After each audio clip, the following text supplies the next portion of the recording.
Voltiamo pagina. Venerdì 11 febbraio ci sarà l'udienza preliminare del processo che vede imputato l'ex assessore regionale all'ambiente Giancarlo Conta, indagato per non essere intervenuto per bloccare l'emergenza smog fra il 2005 e il 2010.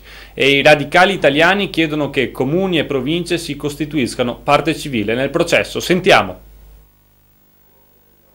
Prenderà il via venerdì 11 febbraio a Venezia il processo contro l'ex assessore regionale all'ambiente Giancarlo Conta, indagato dalla Procura della Repubblica per omissione di atti d'ufficio.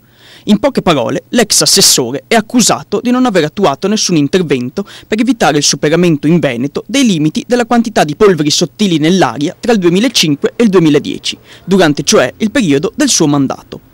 I radicali italiani chiedono a gran voce che tutti i comuni e le province del Veneto si costituiscano parte civile nel corso del processo e, se così non fosse, applicheranno l'azione popolare, e cioè si sostituiranno alle istituzioni locali. In alternativa saremmo noi radicali, a rappresentare le città capoluogo e le province di questa regione nel processo eventuale che si farà contro l'assessore Conta. Sempre secondo i radicali, questo possibile rinvio a giudizio dell'ex assessore Conta è un passo importante per stimolare le istituzioni ad applicare le leggi previste per la salvaguardia dell'ambiente e della qualità dell'aria.